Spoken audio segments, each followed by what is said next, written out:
الحمد للہ وکفا وسلام علی حبیبہ المصطفیٰ اما بعد فاعوذ باللہ من الشیطان الرجیم بسم اللہ الرحمن الرحیم ومن یطع اللہ والرسول فاولئک مع الذین انعم اللہ علیہم من النبیین والصدیقین والشہداء والصالحین وحسن اولئک رفیقا صدق اللہ مولانا العظیم۔ بارگاہ رسالت مآب صلی اللہ علیہ وسلم میں درود پاک کا ہدیہ پیش کریں۔ اللہم صلی علی سیدنا و مولانا محمد معدن الجود والکرم وآلہ واصحابہ الکرام وابنہ الکریم وبارک وسلم صلاة دائمتا سرمدا ابدا۔ عزیزان گرامی وقار، اعلان کے مطابق آج کا ہمارا یہ اجلاس، آج کی ہماری محفل شہزادہ اعلیٰ حضرت تاجدار اہل سنت سیدی سرکار مفتی اعظم ہند رضی اللہ تعالیٰ عنہ کی بارگاہ میں خراج عقیدت پیش کرنے کے لیے ہے۔ کون ہے یہ مفتی اعظم ہند، جن کو دنیا سنیت آج تاجدار اہل سنت کہتی ہے؟ تقوی کے ایک امام کا نام ہے۔ اسی لیے مرشد گرامی نے یوں فرمایا تھا، متقی بن کر دکھائے اس زمانے میں کوئی، ایک میرے مفتی اعظم کا تقوی چھوڑ کر۔ ان کے تقوی کی چند جھلکیاں میں آپ کے سامنے رکھوں گا۔ بہرحال کچھ باتیں یہ بھی ہیں، بچہ ابھی نعت خوانی کے لیے آپ کے سامنے کھڑا رہا، بڑا نیڈر ہے، وہ بے باک ہے۔ ممبئی کی سرزمین پر مفتی صاحب قبلہ کی مسجد میں کنٹینیو 10 روز پڑھے، لیکن یہاں کا جو مجمع گرم ہے وہ گرمی ان کو برداشت نہیں ہوئی۔ تھوڑا دھیرے آپ داد دیتے تو شاید بچہ پوری نعت پڑھ لیتا۔ آپ اتنی تیزی سے سبحان اللہ پڑھتے ہیں کہ بعد میں ایسا لگتا ہے کہ ڈائریکٹ اب انا للہ پڑھنا پڑے گا۔ اتنا درمیانی راستہ رکھو کہ نیا آدمی آئے تو ہضم کر جائے۔ اب میرے ساتھ معاملہ ہے کہ میں عادت ہو چکی ہے، ورنہ نیا آدمی آئے گا تو ان کے نعروں سے گھبرا جائے، اور اتنی جو محفل گرم ہوتی ہے۔ خیر، دعا فرمائیں اللہ تعالیٰ میرے والد کی نسل میں بہت سے علماء پیدا فرمائے۔ الحمدللہ یہ میرے خاندان کا وتیرہ رہا ہے، جس میں اللہ تعالیٰ کی بڑی نوازشیں ہیں کہ آج بھی میرے والد گرامی کے خاندان میں تقریباً 150 علماء موجود ہیں الحمدللہ، اور یہ سلسلہ انشاءاللہ العزیز رب تعالیٰ چاہے تو چلتا رہے گا۔ آج ہم بارگاہ سرکار مفتی اعظم ہند رضی اللہ تعالیٰ عنہ میں خراج عقیدت کے لیے بیٹھے ہیں۔ اعلیٰ حضرت کو کون نہیں جانتا؟ تقریباً ساری دنیا سنیت آج ان سے متعارف ہے، عرب دنیا بھی، انگریز دنیا بھی، افریقی دنیا بھی، اور بر صغیر بھی، ہند و پاک بھی، سب تقریباً اعلیٰ حضرت کے نام سے روشناس ہے، تقریباً سب کو معلوم ہے۔ لیکن میں آپ کو ایک بات بتاؤں، اعلیٰ حضرت فاضل بریلوی رضی اللہ تعالیٰ عنہ کی ذات کو پوری دنیا میں متعارف کرانے میں ان کے چھوٹے شہزادے سرکار مفتی اعظم ہند رضی اللہ تعالیٰ عنہ کا بڑا کلیدی رول رہا ہے۔ اس کی وجہ یہ ہے کہ اعلیٰ حضرت اپنی زندگی پاک میں زیادہ دورے نہیں کرتے تھے، جلسے، جلوس، پروگرام، ان تمام چیزوں سے وہ دور تھے۔ وہ تصنیفی کام میں تھے، شاگرد بنانے میں بریلی شریف میں رہے، چند ایک جلسے پروگراموں کے لیے وہ بھی تشریف لے گئے، لیکن کثرت سے نہیں۔ اور اعلیٰ حضرت رضی اللہ تعالیٰ عنہ کی عمر مبارک بہت طویل نہیں ہوئی، لیکن اس کے برعکس ان کے شہزادے حضور مفتی اعظم ہند رضی اللہ تعالیٰ عنہ، جو 18 سال میں ہی عالم فاضل مفتی بن چکے تھے، 18 سال کی عمر میں، اور وہ فتویٰ دینے لگ گئے تھے۔ اب آپ اندازہ کریں 18 سال کی عمر سے لے کر کے ان کی زندگی اتنی طویل ہوئی کہ اللہ نے ان کو 92 سال کی عمر عطا فرمائی، 90 کے اوپر چلے گئے۔ یہ ایک لمبی عمر، اور اس کے علاوہ جو پلس پوائنٹ تھا وہ یہ کہ سرکار مفتی اعظم ہند رضی اللہ تعالیٰ عنہ کثرت سے دورے فرماتے تھے۔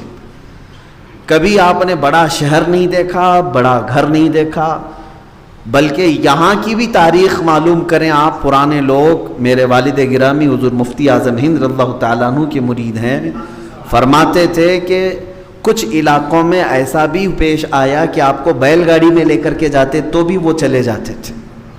شہزادہ اعلیٰ حضرت ہیں، بیل گاڑی میں بھی انہوں نے سفر کیے ہیں۔ کثرت سے ان کے جو سفر ہوئے، کثرت سے جو دورے ہوئے، اور بریلی شریف کے اس موقف کو جو آج ہم مسلک اعلیٰ حضرت سے روشناس ہیں، سب سے زیادہ انٹروڈیوس کرانے میں مفتی اعظم ہند رضی اللہ تعالیٰ عنہ کا سب سے بڑا رول ہے، سب سے بڑا کردار ہے۔ اعلیٰ حضرت نے بہت زیادہ مرید بھی نہیں بنائے، ان کے چنندہ مرید ہیں، خلفاء بھی ان کے بہت چنندہ ہیں، لیکن مفتی اعظم ہند رضی اللہ تعالیٰ عنہ کے لاکھوں نہیں کروڑ کی تعداد میں مفتی مرید ہیں۔ خلفاء کی تعداد الگ ہے، شاگردوں کی تعداد الگ ہے، ان کے ہاتھ پر توبہ کرنے والوں کی تعداد الگ ہے۔ یوں سمجھ لیں کہ مفتی اعظم ہند رضی اللہ تعالیٰ عنہ خدمت امت مصطفیٰ کے لیے اپنی پوری زندگی وقف کر چکے تھے۔ دیکھیں، علماء کے کام کرنے کے دو طریقے ہیں الگ الگ۔ آج مجھ سے بھی بہت سارے لوگ اس بارے میں پوچھتے ہیں، ان کے لیے بھی یہاں پر میں کلیئرنس دیتا ہوں۔ علماء کے کام کرنے کے دو طریقے ہیں۔ کچھ علماء وہ ہیں جو بیٹھ کر کے کام کرتے ہیں ایک ہی جگہ، 40 سال 50 سال وہ ایک ہی جگہ بیٹھتے ہیں، لیکن وہ بھی دین کا بہت بڑا کام کرتے ہیں۔ یا تو کتابیں لکھ کر کے یا شاگرد پیدا کر کے ایک جگہ بیٹھے 40 سال تک ہزاروں شاگرد پیدا کر دیے، علماء کی کثرت ہو گئی، وہ بھی کام ہے۔ کچھ علماء وہ ہیں جو ایک جگہ بیٹھ کر کے نہیں، ہر گلی کوچے، ہر شہر، ہر وطن میں جا کر کے کام کرتے ہیں۔ اس میں سے دونوں میں کسی کا بھی مرتبہ کم نہیں۔ اعلیٰ حضرت رضی اللہ تعالیٰ عنہ بریلی شریف میں بیٹھ کر کے کام کیے، بڑے بڑے شاگرد پیدا کیے، اور مفتی اعظم ہند رضی اللہ تعالیٰ عنہ ہر شہر، ہر گلی، ہر وطن جا کر کے کام کیے۔ تو دونوں طریقے علماء کی خدمت کے رہے ہیں، یہ سب سمجھ کر کے چلیں۔ یہاں پر لوگ یہ کبھی نہ سوچیں، کسی بھی عالم کے بارے میں یہ بدگمانی نہ کریں، یہ مسجد پکڑ کر کے بیٹھا ہے، 25 سال ہو گئے، کہیں ہلتا بھی نہیں، جلتا بھی نہیں۔ میرے عزیز، اس کی قربانی آپ نہیں دیکھتے کہ وہ اپنی پوری زندگی اللہ کے گھر کے لیے وقف کر دیا، نہ جانے کتنوں کی نمازیں وہ اللہ تک پہنچانے کا ذریعہ ہوتا ہے۔ اسے بلیم نہ کریں، اسے بلیم نہ کریں اس طور پر کہ یہ یہاں سے ہٹا ہی نہیں، کیا دین کا کام کرے گا۔ نہ، وہ اللہ رب العزت کے کچھ بندے ہیں جو ایک مقام پر بیٹھ کر پوری زندگی کام کرتے ہیں۔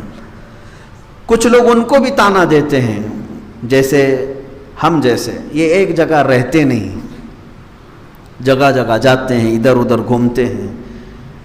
مجھے تانا دینا ہے دے لیں، لیکن دوسرے وہ علماء جو کثرت سے سفر کرتے ہیں، ہر علاقے میں جاتے ہیں، ان علماء کو تانا نہ دیں، کیونکہ وہ بھی اللہ کے دین کے لیے اپنا گھر چھوڑ کر جگہ جگہ جا رہے ہیں۔ اگر اس میں ان کی دنیاوی غرض ہے تو اللہ کی بارگاہ میں وہ سزاوار ہوں گے، لیکن اگر دینی مقصد کے لیے کوئی دنیا کے ہر خطے میں جا کر کے اسلام کا صحیح چہرہ پیش کرتا ہے تو اسے بھی بلیم نہ کریں۔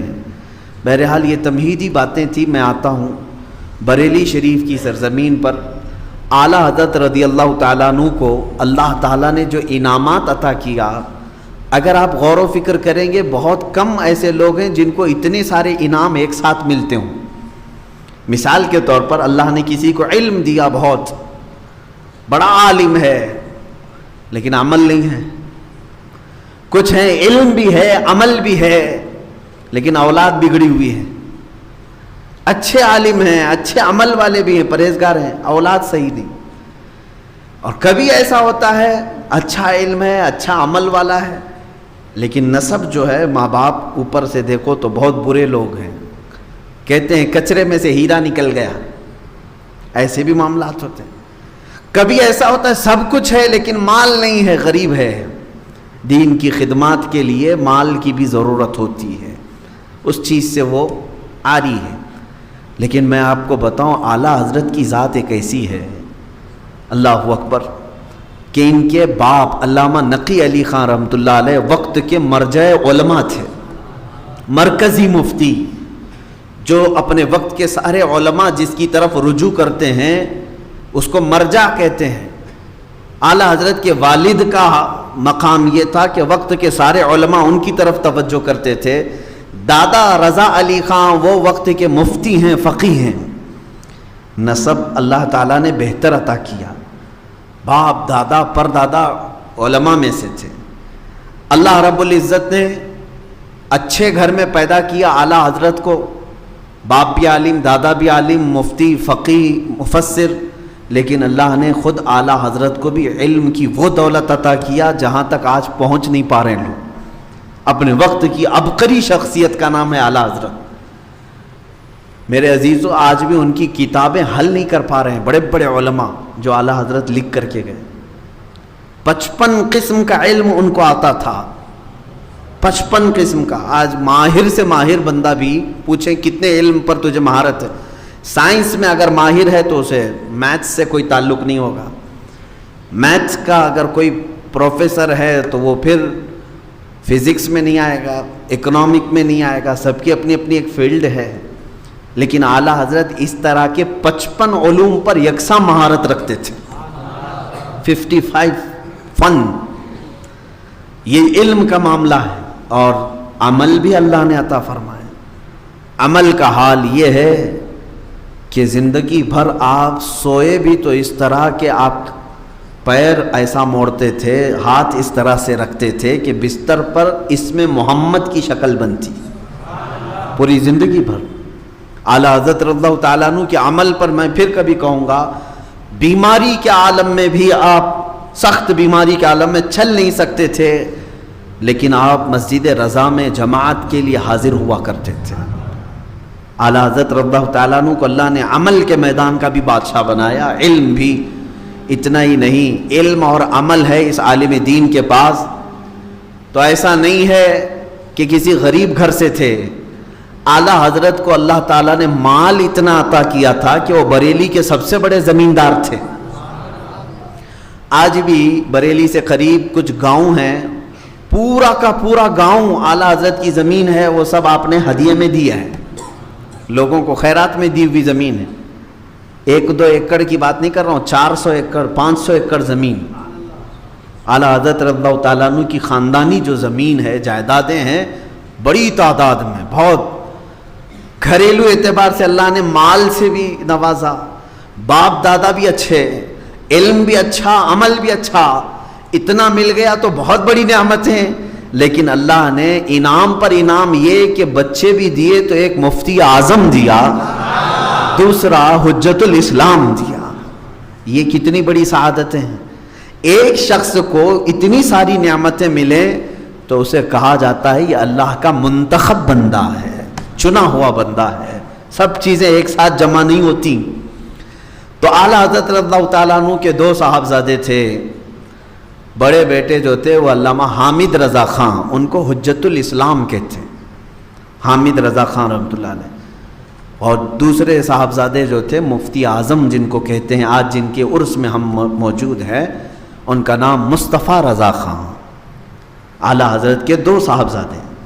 توجہ ہے، میں تھوڑی سی سیرت آپ کے سامنے رکھ رہا ہوں تاکہ ہمارے نوجوانوں کو یہ معلوم ہو کہ نعرے میں بار بار کہا جاتا ہے عشق محبت، عشق محبت، اعلیٰ حضرت، اعلیٰ حضرت، تو وہ کون ہیں اعلیٰ حضرت، ان کا گھرانہ کیا ہے؟ ہر ایک سنی کو یہ معلومات ہونی چاہیے۔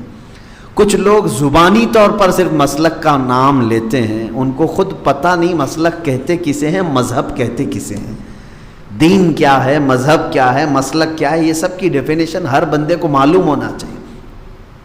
اعلیٰ حضرت رضی اللہ تعالیٰ عنہ کے دونوں صاحبزادے وقت کے بڑے عالم، میں پہلے ان کے بڑے صاحبزادے کی بات کر دوں، اس کے بعد پھر میں مفتی اعظم ہند کی بات کروں۔ حجت الاسلام جن کو کہا گیا علامہ حامد رضا خان، ان کو اللہ نے اتنی صلاحیت عطا فرمائی تھی، وہ خود اعلیٰ حضرت سے پڑھے ہوئے تھے۔ ایک بار یو پی کے ہی کسی شہر میں ایک غیر مقلد عالم نے مناظرے کا چیلنج دیا کہ مولانا احمد رضا خان کے بیٹے مولانا حامد رضا خان آپ آئیے میرے سے مناظرہ کیجیے. آپ چلے گئے مناظرے کے لیے. وہ اس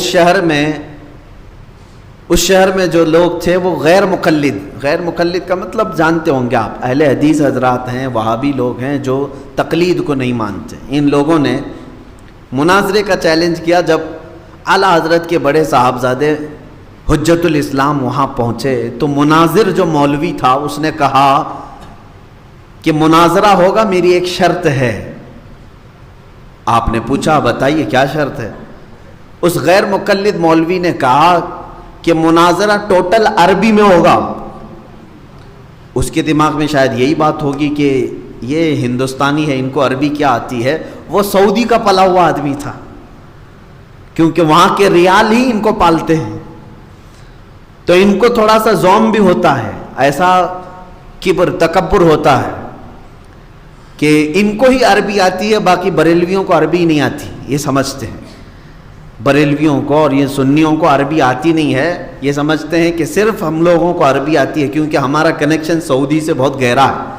یہ سعودی کے ریال سے تمہارا گہرا تعلق ہے, ہم کو تو عربی کے امام رسول اللہ سے تعلق ہے. ہمارا تعلق تو احادیث رسول سے ہے. تم جو عربی جانتے ہو اور ہم جو عربی جانتے ہیں زمین آسمان کا فرق ہے.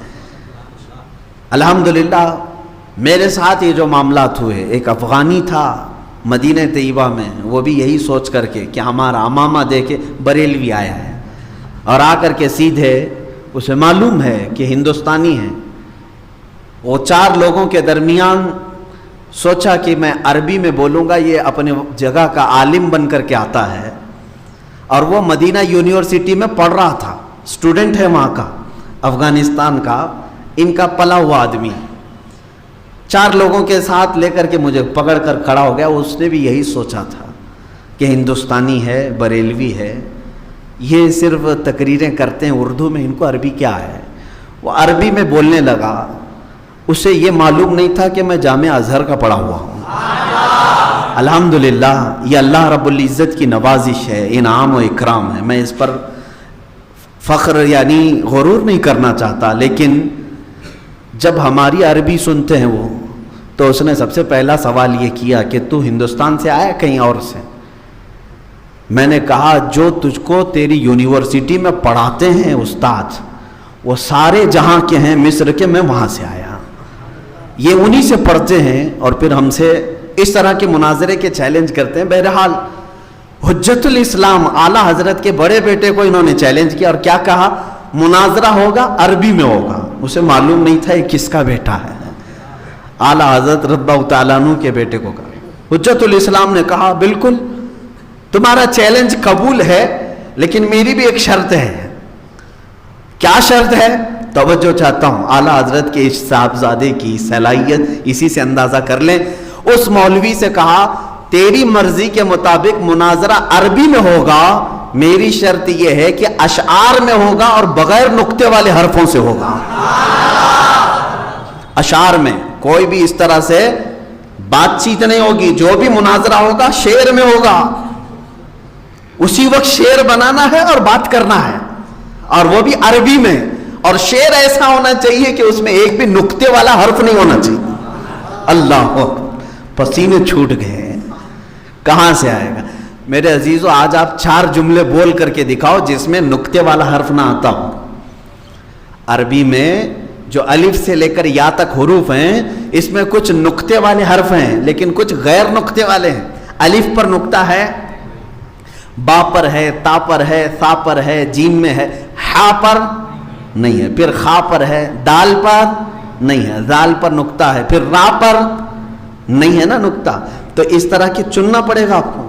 الف, ہا, دال, را, سین, صاد, طا, یہ جو حروف ہیں اتنے ہی میں تمہیں شعر بنانا ہے. اللہ اکبر. یہ کمال تھا اعلیٰ حضرت کے صاحبزادے کا. اب اندازہ کر سکتا ہے کوئی کہ صلاحیت کتنی ہوگی. وہ بھی آن دا اسپاٹ بولنا ہے, بنا کر کے لانا نہیں ہے. رات بھر وہ سوچے گا تو اسے ایک شعر نہیں بن پائے گا. اور یہاں محفل میں مناظرے کا چیلنج دے رہے ہیں اعلیٰ حضرت کے بیٹے چلو عربی میں کرتے ہیں لیکن نظم میں ہوگا، شعر میں ہوگا اور بغیر نقطے والے حروف سے ہوگا۔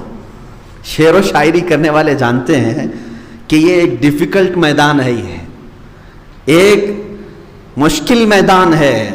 شعر کا مطلب یہ نہیں ہے کہ دونوں طرف خالی فٹ بیٹھ گیا، جیسے کچھ لوگ یہ سمجھتے ہیں 54 55 56 57 58 یہ شعر بن گیا، سب ایک ہی طرح کا لگ رہا ہے۔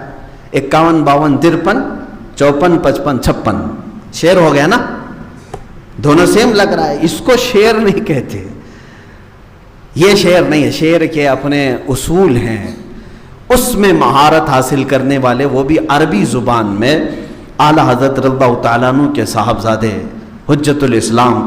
میں اور ان کی دیگر باتیں نہیں کرنا چاہتا، آج جو ہم بات کر رہے ہیں مفتی اعظم ہند رضی اللہ تعالیٰ عنہ، ان کو دیکھی ہوئی شخصیات اب بھی ہوں گی، ہبلی والے بھی ہوں گے، ہبلی میں بھی مفتی اعظم ہند کے دورے ہوئے ہیں، سنیت کے سلسلے میں ان کے یہاں تک بھی سفر ہوئے ہیں، اور تقریباً ہندوستان کے ہر علاقے میں وہ گئے۔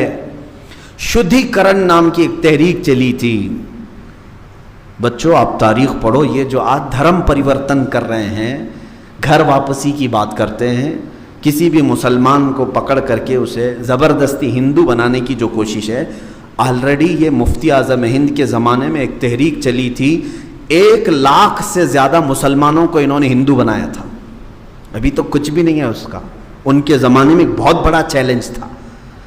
اعلیٰ حضرت رضی اللہ تعالیٰ عنہ نے اسی شدھی کرن کو ختم کرنے کے لیے جماعت رضائے مصطفیٰ کی تشکیل فرمائی تھی۔ یہ جو تحریک ہے آج بھی ہے، موجود ہے۔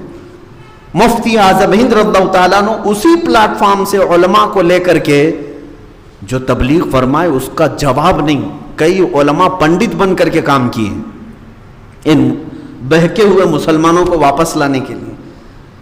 یہ جو اسلام چھوڑ کر کے ان کے دھرم میں واپسی کی جا رہی تھی، ان سب کے لیے مفتی اعظم ہند رضی اللہ تعالیٰ عنہ نے مسلسل 15 سے 20 سال خدمات انجام دیے۔ اس کا اثر کیا ہوا جانتے ہیں آپ؟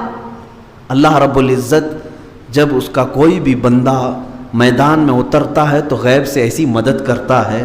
انہوں نے پوری تحریک چلائی تھی شدھی کرن۔ شدھی کا مطلب ہوتا ہے تم جو ہے پہلے یہ تھے، یہ مسلمان مغل بادشاہ لوگ آ کر کے تم کو مسلمان بنائے، تم واپس اپنے دین میں چلے آؤ۔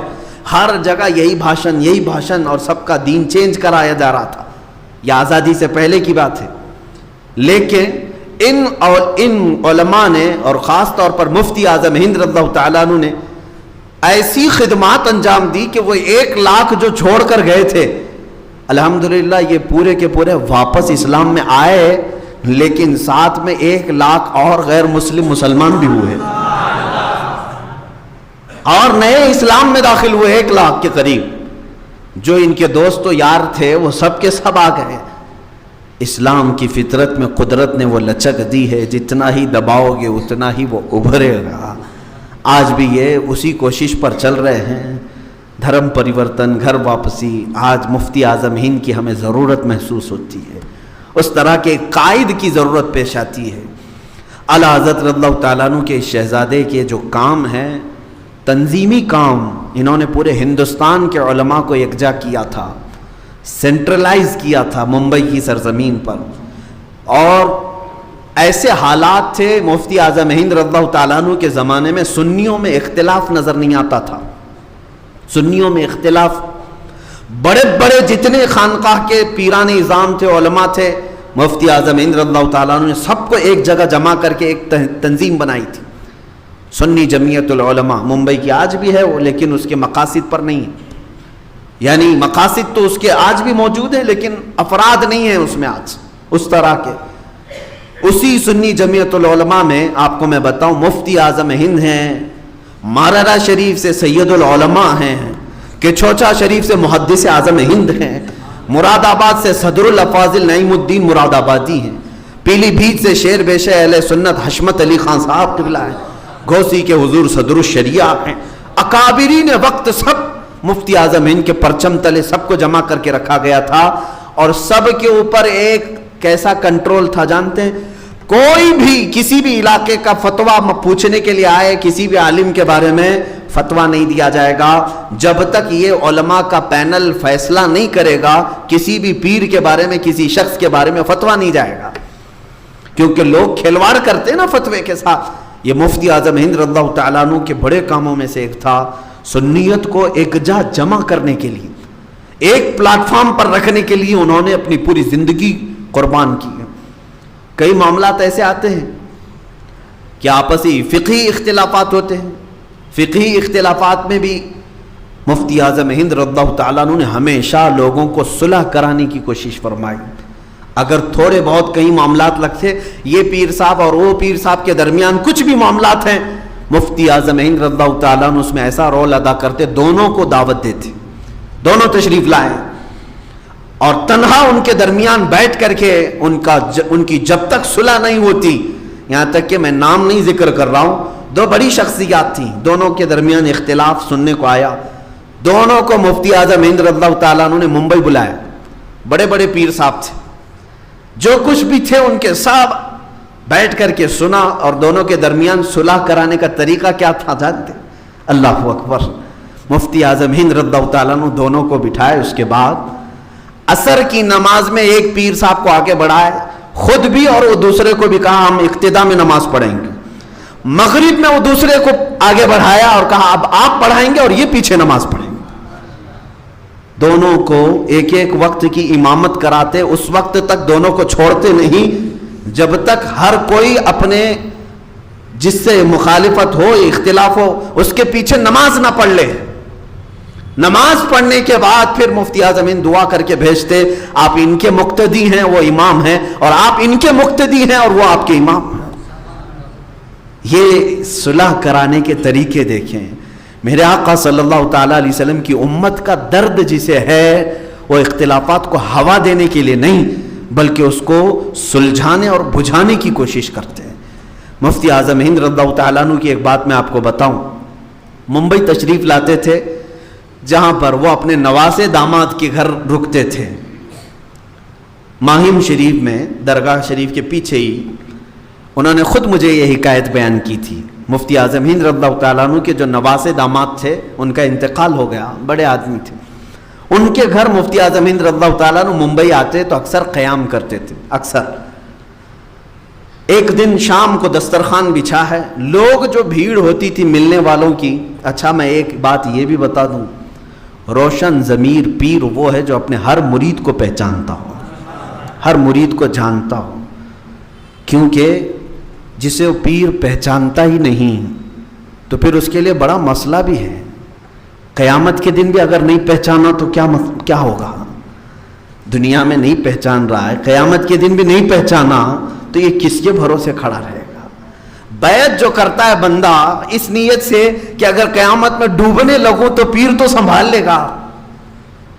مفتی اعظم ہند کی یہ خصوصیت تھی کہ آپ، وہ میں بیچ میں ایک بات کہہ کر کے آگے بڑھتا ہوں، ماہم شریف کی بات بتاتا ہوں، میرے والد گرامی خود اس بات کے گواہ ہیں، حضرت علامہ محمد ابن حسن، اللہ ان کی قبر پر رحمت نازل فرمائے، اپنے علاقے والے جانتے ہیں، آج ہی ہمارے آصف بھائی کہہ رہے تھے کثرت سے ان سے ہمارے والد سے ملاقاتیں سب کے یہاں پر جانتے ہیں۔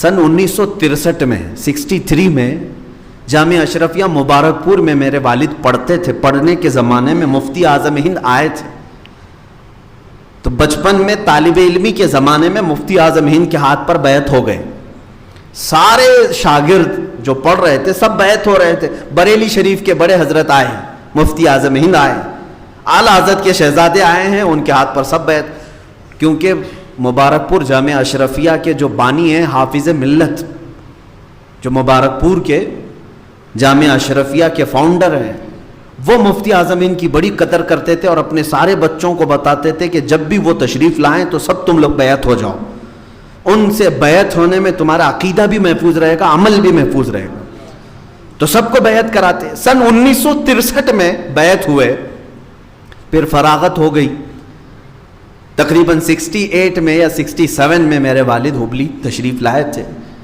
جب وہ جوان تھے یہاں پر خدمات بھی انجام دیتے رہے، اور تقریباً 70 کے بعد یعنی 73 میں یا 75 میں، ایگزیکٹ ڈیٹ معلوم نہیں، لیکن تقریباً 10 سال کے بعد ہبلی میں بھی کوئی کانفرنس ہونے والی تھی جب مفتی اعظم ہند یہاں تشریف لائے بریلی شریف سے. اس میں بڑے بڑے علماء آئے تھے ہبلی میں.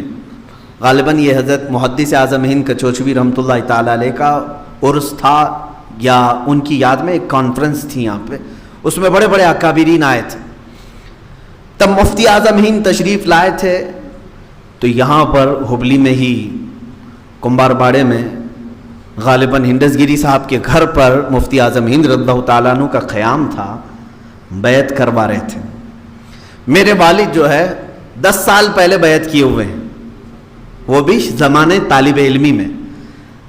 اب کون پیر بچوں کو جانتا ہے، اسٹوڈنٹ سارے بیعت ہوتے رہتے ہیں، طلبہ بہت.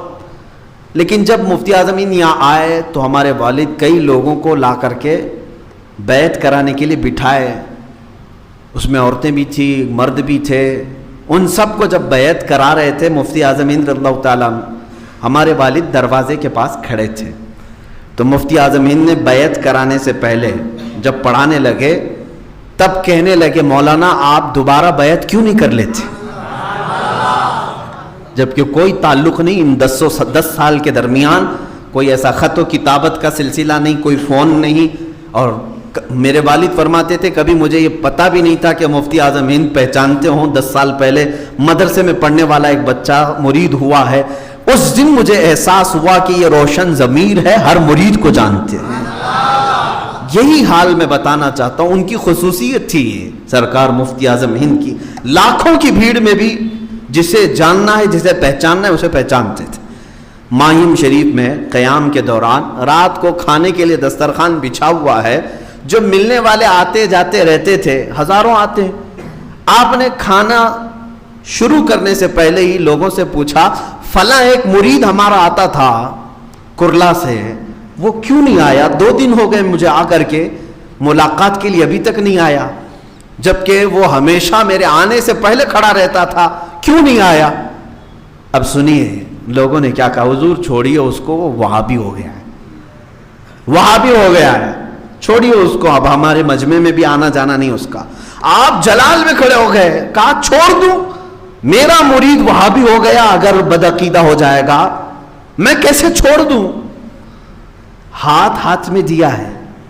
یہ ہوتی ہے پیر کی فکر. کوئی اگر بگڑ گیا تو کیا کہیں گے اس کو، چھوڑ دو، جانے دو؟ نہ، اصلی پیر وہ ہے جو اس کی موت تک اس کے لیے کوشش کرتا رہے، موت تک اس کے لیے کوشش کرتا رہے. مفتی اعظم ہند رضی اللہ تعالیٰ نے فرمایا فوراً اس کو بلاؤ. لوگ آپس میں چیمی گوئیاں کرنے لگے، اس کی کیا حیثیت ہے، اس کو بلائیں گے ہم. وہ ایک عام آدمی تھا، تجارت کرتا تھا، تاجر آدمی تھا.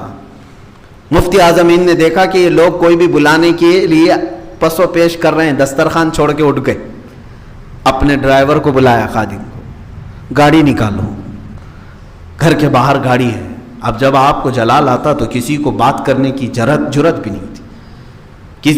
سامنے موجود لوگوں سے پوچھا کیا اس کا پتہ جانتے ہو کس گھر میں رہتا ہے؟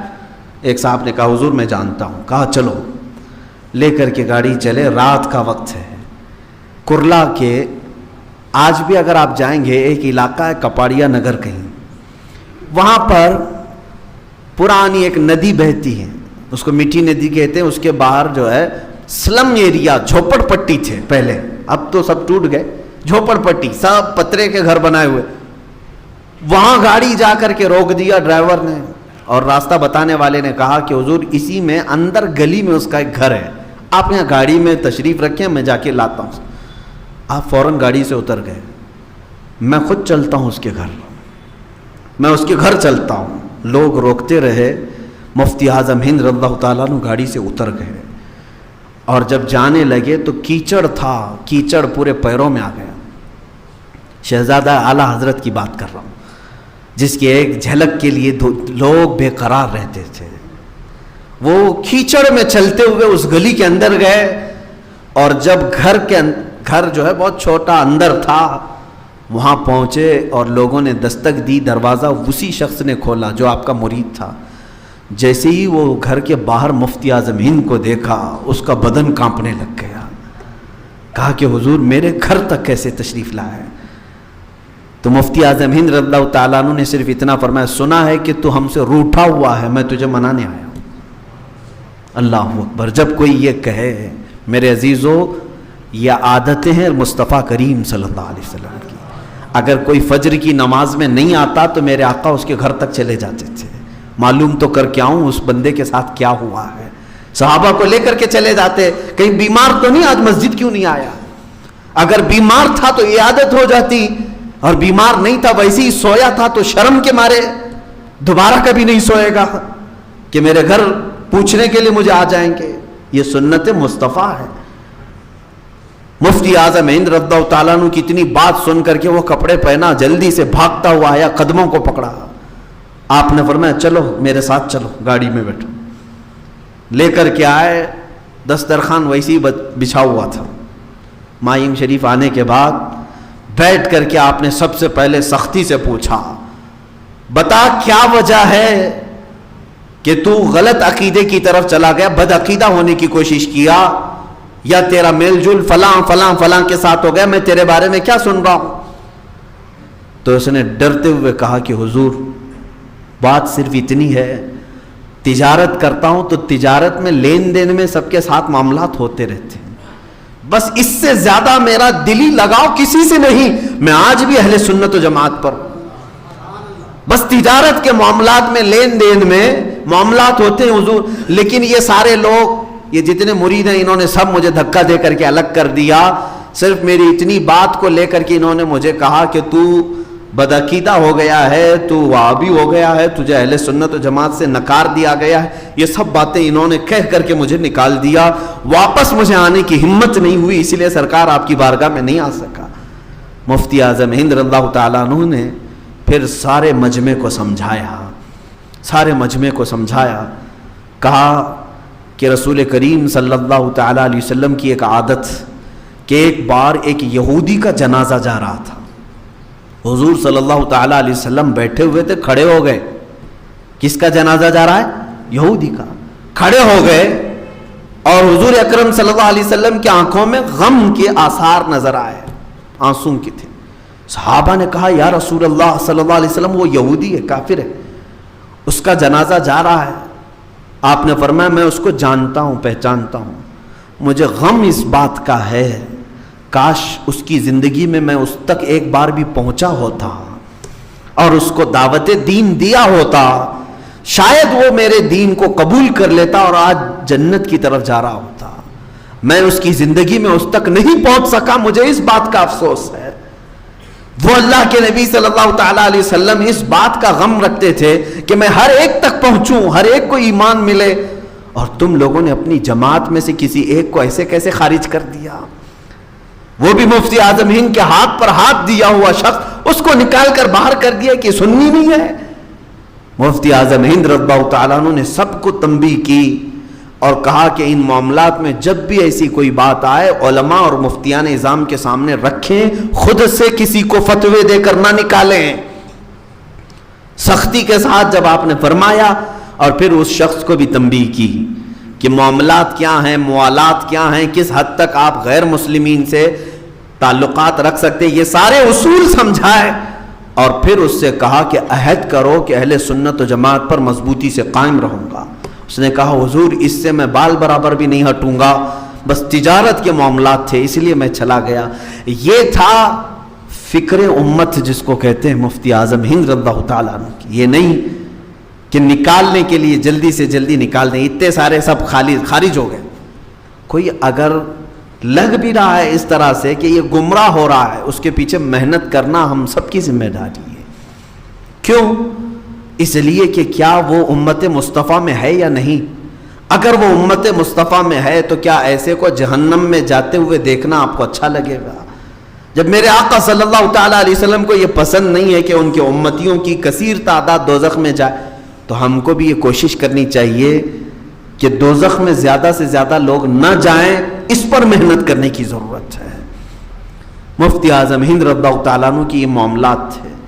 عزیزان گرامی وقار، آپ کے تقوی کا حال اگر میں بتاؤں تو شاید وہ سچی بات ہے جو حضور تاج الشریعہ کہہ گئے